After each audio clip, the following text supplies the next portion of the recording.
দ্বিতীয় প্রান্তিক পরীক্ষা 2025 এর সিলেবাস অনুযায়ী প্রাথমিক গণিত তৃতীয় শ্রেণী পৃষ্ঠা নং 52 নিয়ে আজকে আমরা আলোচনা করব। তাহলে 52 পৃষ্ঠা দেখো, উপরে একটি প্রশ্ন রয়েছে, কিভাবে 17 গুণ 3 কে গুণ করা যায় তা চিন্তা করি। তাহলে দেখো, 17 কে দুই অংশে ভেঙে লিখি 10 ও 7। 10 গুণ 3 তাহলে কত হবে? 3 শূন্যের 0, 3 একে 3, কত হয়েছে তাহলে 30।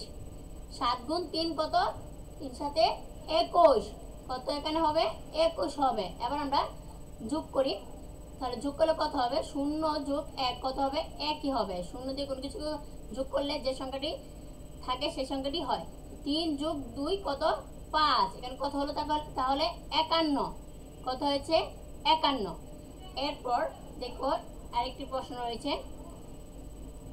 কিভাবে 17 গুণ 3 কে উপর নিচ গুণ করা যায় তা চিন্তা করি।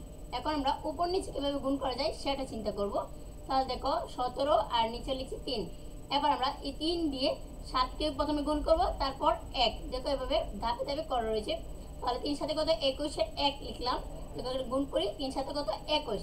এবং একক স্থানে 1 ও দশক স্থানে বাম পাশের অঙ্কের মতো ছোট্ট 2 লিখি। এখানে ছোট্ট 2 লেখা হয়েছে। তারপর দেখো 3 এর সাথে 1 এর কি করা হয়েছে? গুণ। তা 3 একে 3, আর আমাদের 2 রয়েছিল, তো 2 আর 3 যোগ করলে কত হয়? 5। এই দেখো এখানে 3 এবং 2 যোগ করি, তাহলে 3 যোগ 2 সমান কত? 5। পরে দশক স্থানে 5 লিখি। দেখো আমরা দশক স্থানে 5 লিখছি, তাহলে কত হয়? 51। কত হলো এখানে? 51। তো 17 গুণ 3 আমরা যদি গাণিতিক বাক্যে প্রকাশ করি তাহলে 51 হবে। আবার আমরা যদি উপর নিচে করি তাহলে 51 হয়। এখানে দেখো অঙ্কটি কিভাবে আমরা করছি সেটা এখানে দেওয়া রয়েছে, তোমরা নিশ্চয়ই এখানে দেখতে পাচ্ছ এটা কিভাবে আমরা করলাম। এই তো এভাবে আমরা অঙ্কগুলো করব। আশা করি তোমরা বুঝতে পেরেছো।